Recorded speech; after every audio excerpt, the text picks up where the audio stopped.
नमस्कार, आप देख रहे हैं न्यूज नेशन। आपके साथ इस वक्त में लक्ष्मी उपाध्याय। बुलेटिन में अब बात करेंगे इजराइल के उस साइलेंट बम की जिससे उसके दुश्मनों में दहशत रहती है। इजराइल का ये साइलेंट किरल अपने दुश्मनों को तलाश कर मौत के घाट उतारता है। इजराइल के इस योद्धा से कोई बच नहीं पाता। दुनिया के नक्शे पर छोटा मुल्क इजराइल चारों तरफ से दुश्मनों से घिरा हुआ है, लेकिन अपने दुश्मनों को करारा जवाब देने के लिए इजराइल जाना जाता है। देखिए रिपोर्ट। इजराइल के साइलेंट बम का सच।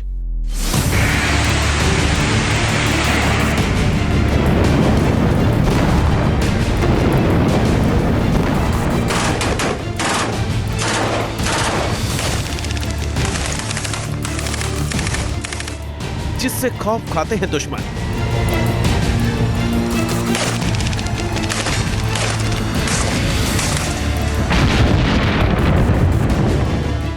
जो दुश्मनों का काल है।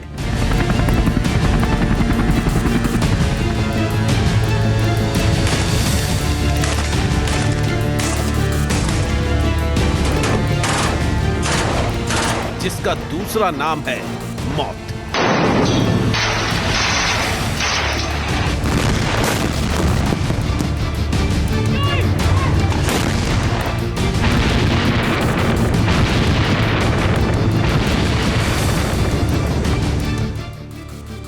मोसाद यानी दुनिया की सबसे खूंखार खुफिया एजेंसी, इसे इजराइल की किलिंग मशीन भी कहा जाता है।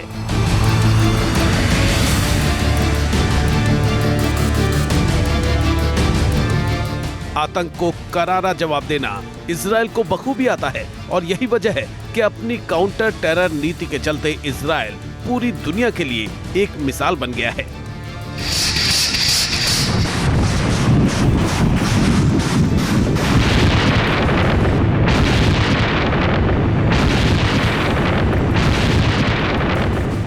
दुनिया के किसी भी कोने में इजरायली नागरिक पर खतरा मंडराता है तो ये इजराइल और इसके सिपाही सीधे टक्कर लेते हैं।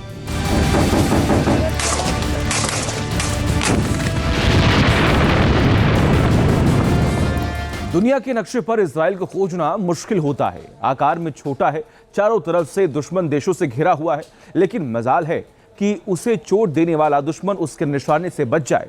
एक न एक दिन मारा ही जाता है। इजराइल की खुफिया एजेंसी मोसाद से बचने का कोई चांस ही नहीं है। चाहे जितना छिप लें या भाग लें, मोसाद को दुनिया की सबसे खूंखार एजेंसी इसलिए भी मानते हैं क्योंकि दुश्मनों को मारने का तरीका भी बेहद ही खास और साइलेंट होता है। जैसे टूथपेस्ट में जहर देकर, लकवा का इंजेक्शन देकर, एआई मशीन गन का भी इस्तेमाल मोसाद अपने खुफिया ऑपरेशन में करता है।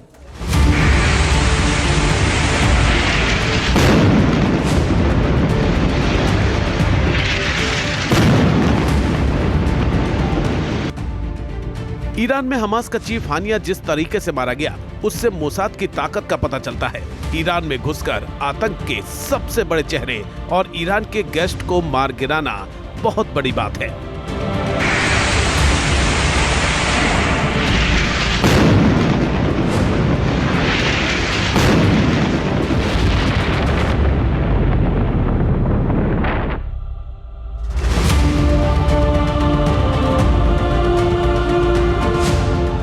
हानिया की हत्या ने एक बार फिर ये साबित कर दिया है कि इजराइल कहीं भी घुसकर अपने दुश्मनों का खात्मा कर सकता है। ऐसा एक बार नहीं, मोसाद बार बार करता आया है। दुश्मन को पता भी नहीं चलता और उसका काम तमाम हो जाता है। यूं तो इजराइल के पास कई शक्तिशाली हथियार हैं, जिनके जरिए वो अपने दुश्मनों का सटीक तरीके से सफाया करता है।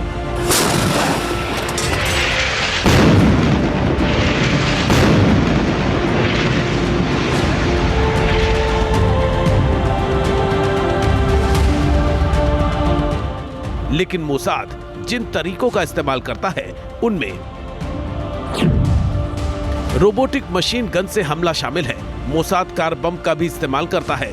रिमोट बम के जरिए भी मोसाद दुश्मन का सफाया करता है। मोसाद के एजेंट जहरीली सिरिंज का भी इस्तेमाल करते हैं। साइबर हमले करने में भी माहिर होते हैं।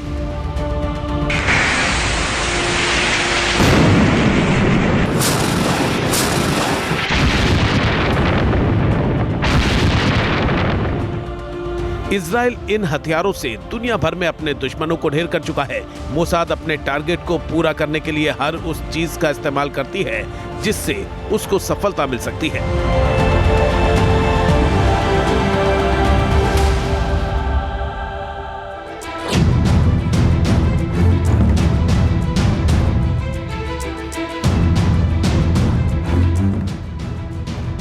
4 जुलाई 1976 ये वो तारीख है जो इतिहास के पन्ने में दर्ज है। साल 1976 में एक विमान को फिलिस्तीनी मिलिशिया के 2 सदस्यों ने तेल अवीव से पेरिस जाते हुए अगवा कर लिया था। इस विमान में इजरायली नागरिक भी सवार थे। कुछ फिलिस्तीनी उग्रवादियों को रिहा करने की मांग उठाते हुए हाईजैकर्स ने विमान को युगांडा के एंटेबे एयरपोर्ट पर उतार दिया था। युगांडा पर उस वक्त तानाशाह ईदी आमीन का राज था और आमीन ने हाईजैकर्स का साथ दिया था। दुनिया की सभी ताकतें इस हाईजैकिंग से सन्न थी, लेकिन इजराइल अपने नागरिकों को यूं मरने नहीं दे सकता था और इसी वजह से इजरायली कमांडोज ने अपनी धरती से मीलों दूर युगांडा में एक खतरनाक कमांडो मिशन को अंजाम दिया था। विमान को बंधक बनाए जाने के एक हफ्ते बाद 4 जुलाई को इजरायली सेना रात के अंधेरे में एंतेबे पहुंची। इजरायली टीम की कमान संभाल रहे थे जोनाथन नेतन्याहू। जोनाथन इजराइल के वर्तमान प्रधानमंत्री बेंजामिन नेतन्याहू के भाई थे। एक विमान ने एंतेबे एयरपोर्ट पर लैंड किया। 3 गाड़ी टर्मिनल बिल्डिंग की ओर रवाना हुई। 3 गाड़ियों में 2 लैंड रोवर और एक काले रंग की मर्सिडीज कार थी। युगांडा के सैनिकों को चकमा देने के लिए गाड़ियों पर युगांडा का झंडा लगा हुआ था। इजराइल के सभी कमांडो ने युगांडा के सैनिकों की वर्दी पहन रखी थी। प्लान बेहद फुल प्रूफ था। ऑपरेशन का रिहर्सल किया गया था। गलती की कोई गुंजाइश नहीं थी, क्योंकि एक भी चूक होती इसका सीधा मतलब था कि न सिर्फ हाईजैक किए गए नागरिक बल्कि सभी इजरायली कमांडो भी मौत के घाट उतार दिए जाते। बस इजराइल से एक चूक हो गई थी। ईदी अमीन पहले ब्लैक मर्सिडीज इस्तेमाल कर रहा था, लेकिन कुछ दिन पहले से ही वो सफेद मर्सिडीज इस्तेमाल करने लगा था। यही मोसाद से चूक हो गई थी। जब एंटेबे एयरपोर्ट पर सफेद की जगह काली मर्सिडीज उतरी तो ये बात युगांडा के एक सैनिक को खटक गई। सैनिक ने जैसे ही अपनी राइफल तानी और कुछ कर पाता, उससे पहले इजराइल के कमांडो ने साइलेंसर लगी बंदूकों से उसे ढेर कर दिया। इससे युगांडा के दूसरे सैनिक सतर्क हो गए, लेकिन इजरायली कमांडो ने उनका काम तमाम कर दिया। अब बारी थी टर्मिनल बिल्डिंग की, जहां बंदूकों को रखा गया था। मोसाद कमांडो ने वेशभूषा से लेकर भाषा तक का ख्याल रखा था। कमांडो ने हिब्रू भाषा का इस्तेमाल किया और अपने मिशन को अंजाम तक पहुंचाया। मोसाद की टीम ने सभी अपहरणकर्ताओं को भी ढेर कर दिया और ऑपरेशन महज 20 मिनट के अंदर पूरा किया गया। ऑपरेशन खत्म होने के बाद लौटने का भी फुल प्लान था। ऑपरेशन एंतेबे पर इजराइल के 4 विमान गए थे। एक में तो गाड़ियां थी, 2 में सैनिक और चौथा विमान बंदूकों को लाने के लिए था। इजरायली सैनिकों ने वापस लौटने से पहले युगांडा के विमान को उड़ा दिया था, जिससे युगांडा के सैनिक पीछा भी नहीं कर सके। इजराइल का ऑपरेशन सफल रहा, लेकिन इसमें लेफ्टिनेंट कर्नल नेतन्याहू की मौत हो गई। इजराइल की खुफिया एजेंसी मोसाद इस विमान अपहरण और अपने लेफ्टिनेंट का बदला लेना चाहती थी। बदला पॉपुलर फ्रंट के प्रमुख वाडी हद्दाद के खात्मे से हो सकता था, क्योंकि विमान अगवा करने की साजिश वाडी हद्दाद ने ही रची थी। वही मास्टरमाइंड था। मोसाद का ऑपरेशन हद्दाद को मारने का काम मोसाद ने एजेंट सैंडनेस नाम के एजेंट को सौंपा गया। सैंडनेस की पहुंच हद्दाद के घर और कार्यालय तक थी। जनवरी 1978 को एजेंट सैंडनेस ने हद्दाद के नियमित टूथपेस्ट को एक विशेष रूप से तैयार जहरीले पेस्ट में बदल दिया। टूथपेस्ट के इस्तेमाल से हद्दाद बीमार हो गया। कुछ ही दिन में वाडी हद्दाद बगदाद में गंभीर रूप से बीमार पड़ गया। पेट में ऐंठन, भूख न लगना और तेजी से हद्दाद का वजन कम हुआ। इराकी डॉक्टरों ने इलाज किया तो पाया कि उसे जहर दिया जा रहा है। यासिर अराफात की कोशिशों से वाडी हद्दाद को पूर्वी बर्लिन ले जाया गया, जहां डॉक्टरों ने उनका बड़े पैमाने पर टेस्ट किए तो सामने आया कि उसको धीमा जहर दिया गया। जनवरी में हद्दाद को जहर दिया गया और कई अस्पतालों में इलाज के बावजूद 29 मार्च 1978 को उसकी मौत हो गई और मोसाद का बदला पूरा हुआ। लेकिन सोचिए, ये सच जानने में कि हद्दाद की मौत कैसे हुई, किस तरह का जहर दिया गया, 30 साल लगे। सोचिए मोसाद कैसे काम करता है। इजराइल और उसकी खुफिया एजेंसी मोसाद का दुश्मन को मारने का एक खास इतिहास रहा है, खासतौर पर दुश्मन को उसके ही या फिर किसी और देश में घुसकर मारने का। इजराइल की इंटेलिजेंस एजेंसी मोसाद से दुनिया भर के आतंकवादी खौफ खाते हैं। इसकी बहुत बड़ी रीज़न ये है कि मोसाद में जिन एजेंट्स को चूज़ किया जाता है उनके सिलेक्शन में बहुत ध्यान दिया जाता है कि उनमें इजराइल के प्रति देश प्रेम का जज्बा हो और अगर ज़रूरत पड़े तो वह इजराइल के लिए अपने जान का भी दांव लगा सकते हैं। मोसाद अपने इन एजेंट्स को बहुत ही साइंटिफिक तरीके से ट्रेन करती है। जनवरी 2010 ईरानी प्रोफेसर मसूद अली मोहम्मदी की हत्या तेहरान में रिमोट बम से। नवंबर 2010 ईरानी वैज्ञानिक माजिद शाहरियारी की हत्या तेहरान में कार बम से।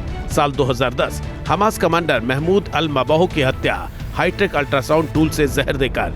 जनवरी 2012 ईरानी वैज्ञानिक मुस्तफा अहमदी रोशन की हत्या कार बम का इस्तेमाल कर। साल 2020 ईरानी परमाणु वैज्ञानिक मोहसिन फकरी जादेह की हत्या एआई संचालित मशीन गन से। मई 2022 IRGC कर्नल हसन सैयद खोदाई की हत्या तेहरान में नजदीक से 5 गोलियां मारी गई।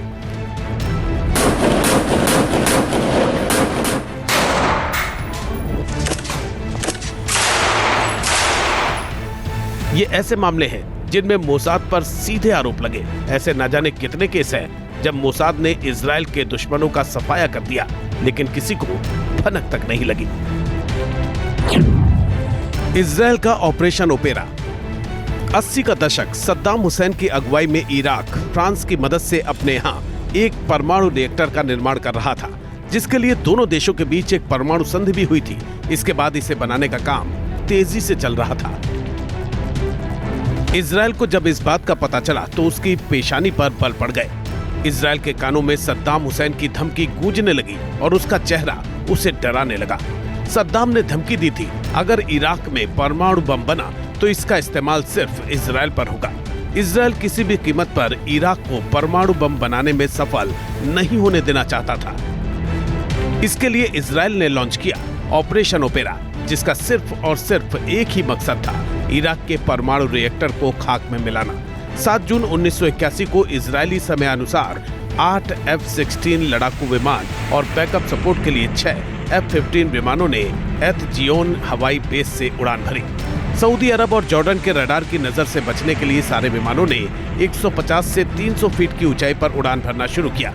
देखते देखते इजराइल के कुल 14 लड़ाकू विमान इराक की सीमा में दाखिल हो गए।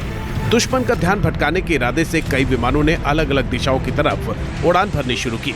चकमा देने के बाद पायलटों ने F-16 लड़ाकू विमानों को ऊंचाई पर ले जाना शुरू किया और तेजी से 8000 फीट की ऊंचाई पर पहुंच गए, जिसके बाद आसमान से बमों की बारिश होने लगी। देखते देखते कुछ ही मिनटों में इराक का ओसिराक परमाणु रिएक्टर जमींदोज हो चुका था।